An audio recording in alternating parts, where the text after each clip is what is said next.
We're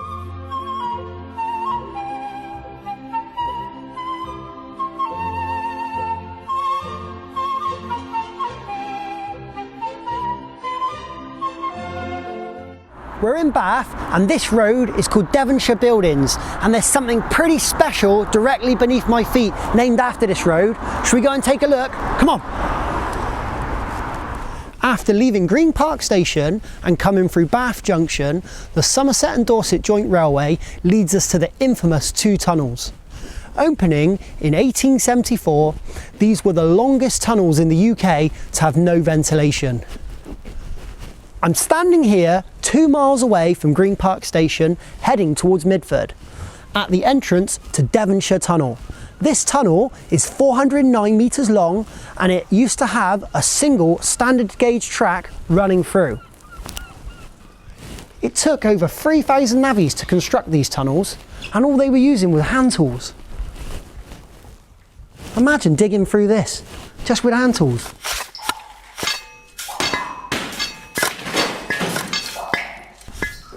You can still make out today where the steam trains used to come through, and you've got all the soot on the ceiling, and there is some erosion from where the steam trains used to blast the top of the roof of the tunnel.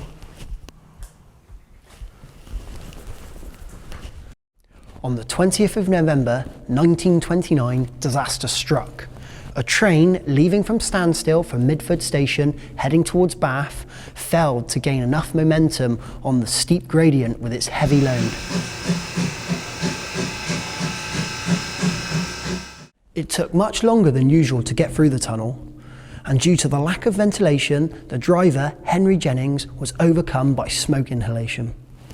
The train carried on, crashing into the goods yard at Green Park Station, killing the driver and 2 other yard workers.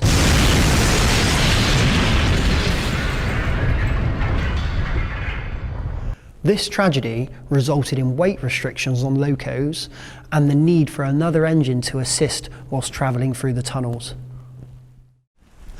This is the end of Devonshire Tunnel. Let's go and see the second tunnel.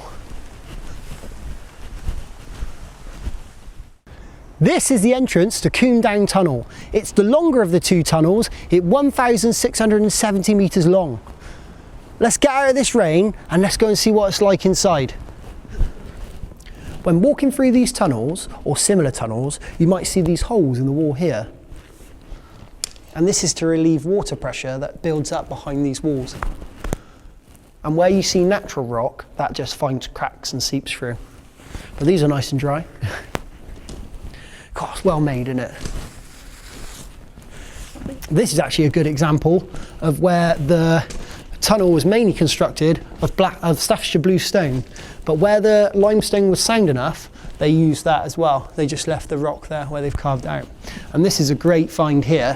I was having a look around and I've actually found some tooling marks, and I've tidied them up so you can see them.